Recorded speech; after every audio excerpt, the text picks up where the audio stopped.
Okay. Hi. So I'm David, and today I'm going to tell you about geometry local codes from subdivision.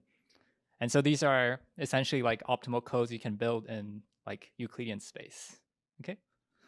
And this work is done with Adam and Mingshu. Okay. And so we already learned a lot about quantum codes. So I'll just like very quickly go through that. So we'll mainly be talking about the CSS code. And so these are codes where stabilizers are either X check or Z check.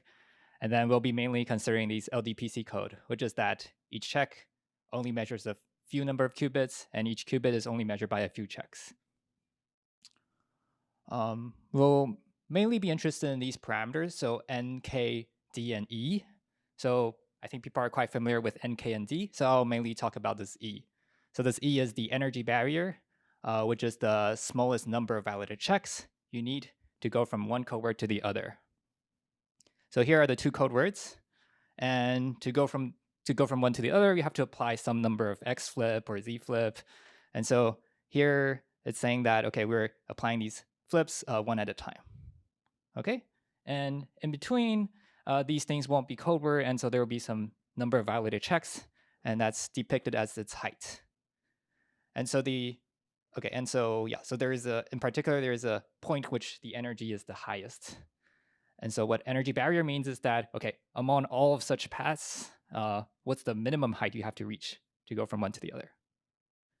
And this notion appears quite often if you consider your code not just as a code, but built from some kind of Hamiltonian. So your Hamiltonian is built from minus sum over all the stabilizers. So in such case, the number of validated checks is exactly your energy, and that's why it's called the energy barrier. Okay, and as always, we want these parameters to be as large as possible. The larger the k, it means that we can store more information. The larger the d and e, it means that like the code is sort of more error resistant. Okay, and as example, for surface code, the code length is quadratic to the size L. Your dimension is constant, and your distance is linear to L, which is proportional to square root of n. And for energy barrier, we know that, okay, this is one of its one of its logical operator. And one way to build such a logical operator would be doing the Z flips one at a time from bottom to the top. And so when you do the first Z flip, you'll have one syndrome. If you apply the next Z flip, there's another syndrome. And you can see that at each point, there's just at most one. And so it has energy barrier exactly one. So again, the common question is like, what are the optimal parameters? And that's actually a very fascinating history about these quantum LDPC codes. So at first we have these Tor code. So as I mentioned, they have square root distance and constant dimension. Soon this hyperbreadth product code we just heard, it brings the dimension to linear, but still has the square root distance. And over some amount of work, it's still square root distance up to these polylogs. It was really until this 2020 and this fiber bundle code where the square root barrier is like completely broken. So that brings us to a polynomial improvement. And soon after in 2021, Palantir and Kalichev fully solved this problem. So we now can construct the optimal code in like quantum LDPC regime. So that's linear distance and linear dimension. Okay, but after that work, we also learned much more about them. So we'll just quickly summarize them. So additionally, now we know that it also have a linear energy barrier. And in fact, we now know there are like 3 different constructions. They all have a very fast decoder, and these decoder also works under measurement error. So also known as like single shot. So that all sounds very good. So what's not so good about them? Well, one issue is that these constructions are all based on expander graphs. So expander graphs, they are like very well connected. And so to realize them, you need like long range interactions. So that means if you want to sort of build your code using just local interactions, it's just impossible. Yeah. So now the question is, okay, suppose you are given this constraint that your code is built in 3D. What's the optimal parameter you can achieve? And that's exactly this question about geometry local codes. So the rule for these geometric local codes is that besides just having a code, you also want to assign the position for each check and each qubit. Okay, and furthermore, their interaction should only be within like finite distance, and on top of that, you don't want all the atom to like squash in the same place. So you want there to be only like finite number of qubits in a unit ball. And in fact, the surface code is one of such examples. So it's a geometric local code in 2D. And you can easily check that it satisfies all the condition. Yeah, and now we want to ask, okay, what's the optimal K and D one can achieve? But here I just want to make a technical remark, which is that there are actually two variants. One is for a fixed box size, what's the optimal K and D as a function of L? And the other is, okay, for fixed N, okay, what's the optimal value for the other two? Turns out for the optimal code you can construct, they're actually sort of similar. So you don't have to worry about this difference, and we'll mainly focus on the first one. So later on, we'll express everything as a function of L. Okay, so first let's look at what's the optimal thing one can hope for. So these are the upper bounds. These are these inequalities comes from these two papers. So we just generally refer to them as the BPT bound. So what it says is that the distance is at most L to the D minus 1, the energy is at most L to the D minus 2, and then there's a trade-off between dimension and distance. So that means if we take D to be the optimal value, and then you plug into the second equation, you see that K is at most L to the D minus 2. And we'll call this the optimal code. And that's what we want to aim for. You might wonder, like, shouldn't there be a trade-off curve? Like that means there should be different kind of optimal codes. Well, the reason is that in fact you can just take this optimal one, so it's in a box, and then you can make some copies of it, and then you stack into a larger box. Okay, and by doing so, you actually can just realize all points on that trade-off curve, and so really this optimal code is it's the real question. Yep, and for those that are interested in 3D, this is the parameters. And again, there are some similar bounds for classical codes, but we won't talk about them today. We'll just focus on the quantum one. So previously that was the optimal thing one can hope for, but let's now look at like what's the thing that people have achieved. So that's a lower bound. Well, first we again have this toric code. So they have these higher dimensional generalizations, and these are the parameters. So you can see that the dimension is actually just 1, which is very far from linear, and same for the other terms. And so at some point it was thought that this is perhaps the best thing one can hope for, because at the time the only thing people know are these constructions based on like TQFTs, like topological quantum field theories, and in fact all of them have the same parameters. So it was in fact quite surprising that in 2011, Hack found this Hack code, which actually is much better than the previous construction. So here are the stabilizers, and you can see that now the dimension is the optimal, and the distance is improved by a polynomial factor, but the energy barrier is just log. So again, you might ask, okay, can you improve by a polynomial factor instead? And indeed, like the very next year, Michniki constructed this welded code, which indeed show that all of them can be improved by a polynomial factor. And the idea is that we take the same Tor code, like a 3D Tor code, but now we put it on some funny 3D manifold. So depicted here. And just by doing so, you can actually boost these parameters. In fact, our construction is kind of similar. So later we'll see that we are basically taking these 2D Tor codes and then putting them on some funny, like 2-dimensional geometries, and that actually brings us all the way to the optimal codes. So we'll see that later. But now, like, suppose you're at this point, you might wonder, okay, how can we even just reach BPT bound? Like, how can we do that? Well, in fact, there is an inherent difficulty in doing so. Which is because to reach BPT bound, you have to pass the square root barrier I mentioned. Okay, so here's the some parameters. So on one hand, like the welded code has power 4/3, which is around 1.33. The optimal code has power 2, and the square root barrier requires power of has power like 1.5. And you can see that the welded code is below the square root barrier, but to go to the optimal code, you really have to pass through it. So like no wonder why it's like sort of hard to do so. And in fact, it was even like sort of impossible before 2020. Yeah.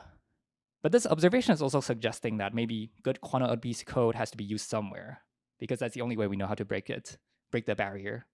And so indeed, in 2023, like last year, Portnoy succeed in doing so by transforming these good quantum LPC codes into these geometric variants.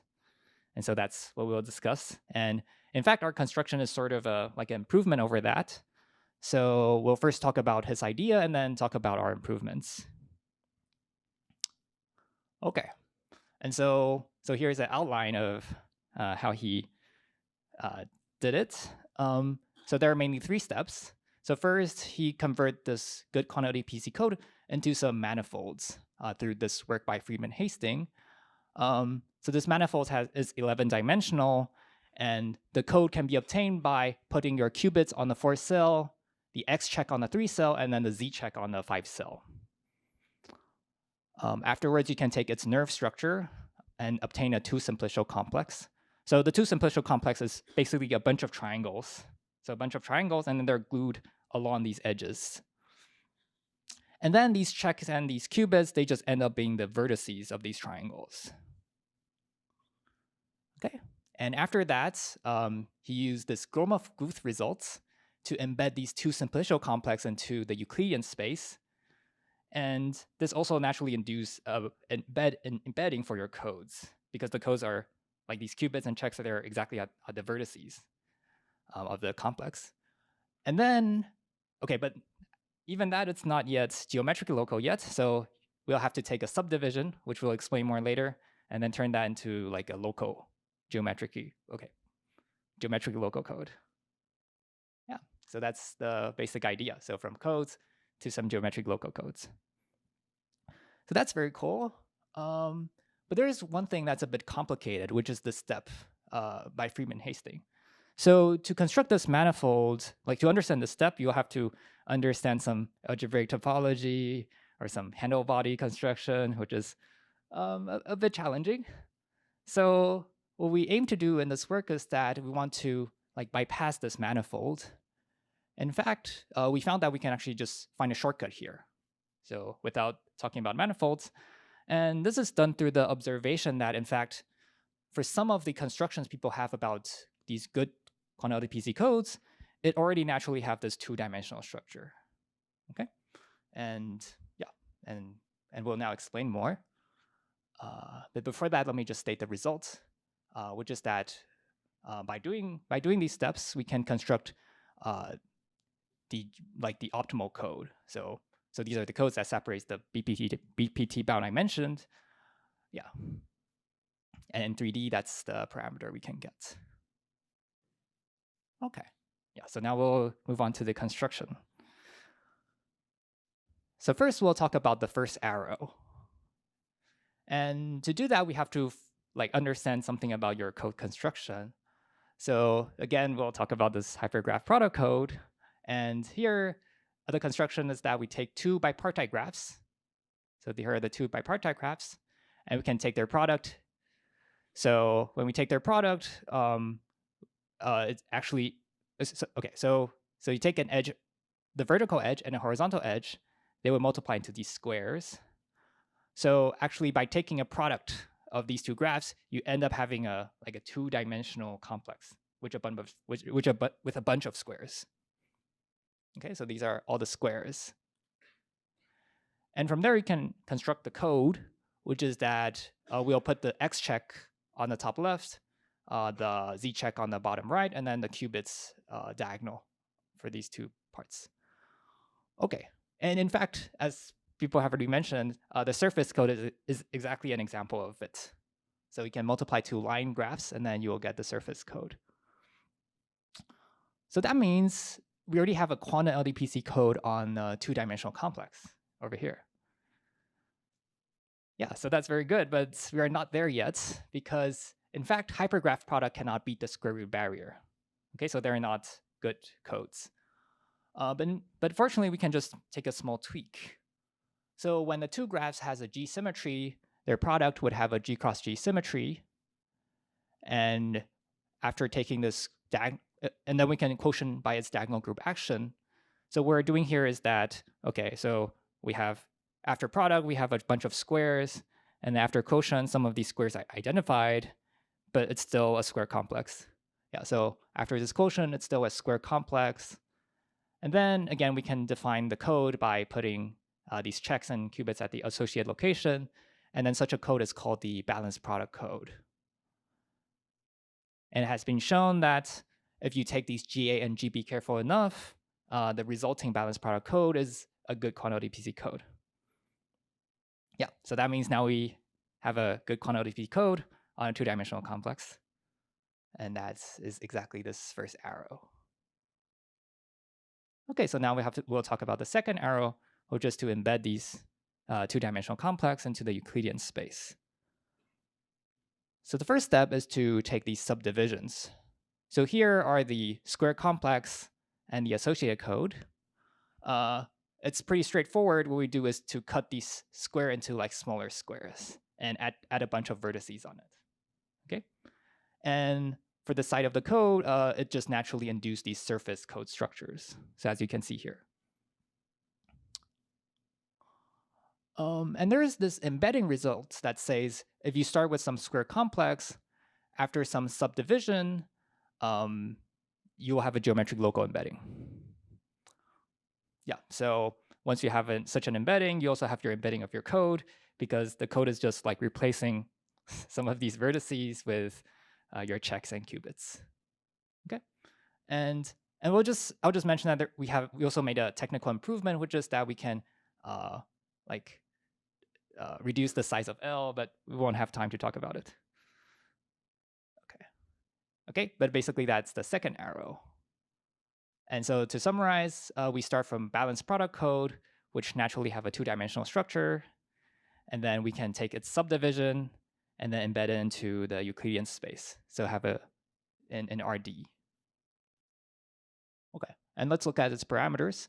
So I claim that if you start from some code with parameter n, k, d, and e, after subdivision, it has parameter n, l square, k, dl, and then e. Yeah, the basic idea is that, okay, like some of these structures has a natural dimension. So for example, the whole structure is sort of like 2D, and so it scales as L square, etc. So from here, we can convert everything into as a function of L. So the embedding theorem tells us that n is of order L to the d minus 2. And then since we start from some good code, so all the parameters are proportional to n. So after plugging everything in, this is what we get, and that's exactly the optimal code. Okay, so that's where these parameters appears. It's really because of the embedding theorem.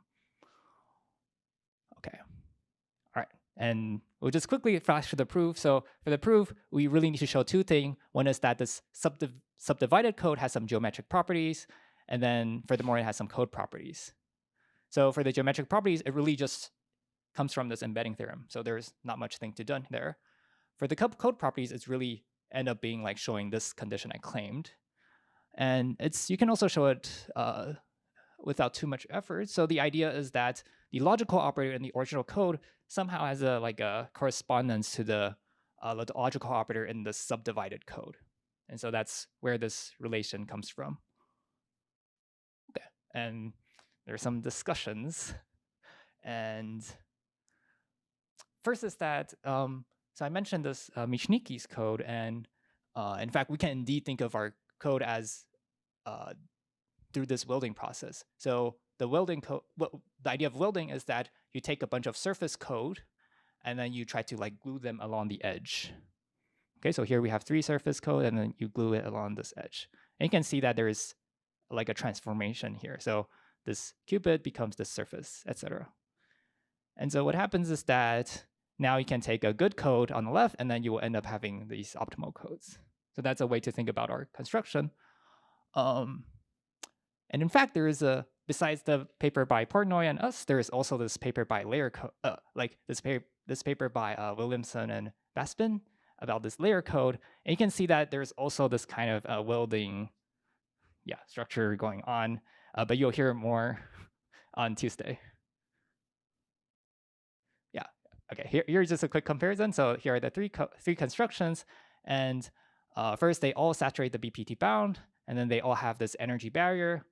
But for this column, our construction really is based on these balanced product, whereas the other constructions can be applied for all kind of codes.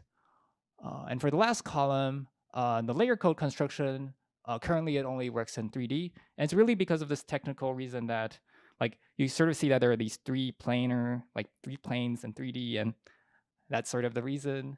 But for Portnoy's construction and ours, it just works in all dimensions. So what's interesting is that for each column, there's some code that sort of works. And so one might hope that there is a code that actually can satisfy all these properties. And indeed, that's possible, and that will come up in upcoming work. Yeah, that's everything. So I'll just wrap up. So besides the fact that we achieved this optimal code, I think another very important takeaway is that previously, so at least for me, I always thought that these k-local structures, so quantum LDPC, like these LDPC conditions, they're very different from geometric local ones. But however, as we've shown in these works, we see that actually there's often a way to transform those structures into some geometric local ones. And that means you can probably realize them in a lab using just local interactions. And in fact, some interesting examples are these like SYK models, which has something to do with like quantum gravity, and they're generally using these LDPC like interactions. But now there's probably a chance that you can like sort of realize it in 3D, maybe. Yeah, so that's the first further direction. Another one is that can we find some efficient decoders? So these codes are based on the surface code and good quantum LDPC codes. Both has sort of nice decoders, so one might hope that you can just combine the two. And third, the third point is that we want, like maybe it's helpful to find some code with translation symmetry. So maybe it makes it easier to like manufacture them, or it just makes physicists more happy because they only think about translation things. Okay, and at the end, here's this very interesting question, which is, can we build like quantum memory in 3D? So the idea is that, okay, in this talk, we mainly talk about this distance and energy barrier as a way to characterize, okay, how error resistant a code is. But there is another way to another way to characterize the reliability, which is this memory time. So the idea is that you have your code, and then you turn that into a Hamiltonian. You try to couple this Hamiltonian with a heat bath, and the question is like, how long does this information just remains? And this time is called this memory time. And the hope is that, okay, we can build something where this memory time is like exponentially long. Yeah. Okay, and that's it. So I'm happy to take questions.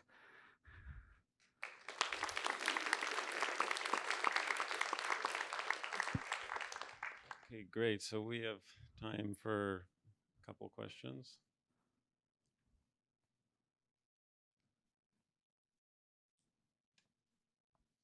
Hello, thank you. Excellent talk. I'm going to ask a question that's actually quite practical, but it's not going to sound like it is, which is, what if the geometry of the space that my quantum computer lives in is not Euclidean?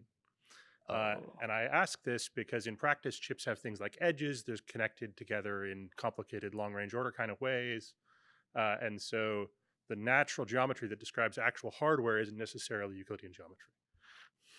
So are you thinking of like 2D or? Well, so say I just imagine a bunch of transmons. You have a chip of finite size, and another chip of finite size somewhere else. The way that those chips are connected is pretty complicated. I see. So it's no longer sort of Euclidean in some meaningful sense. Right.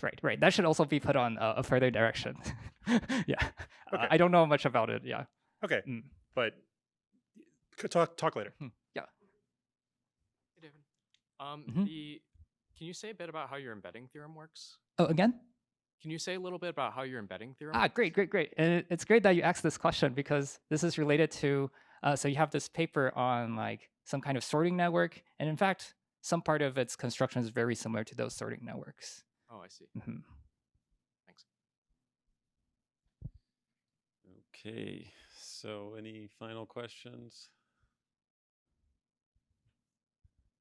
If not, let's thank the speaker again.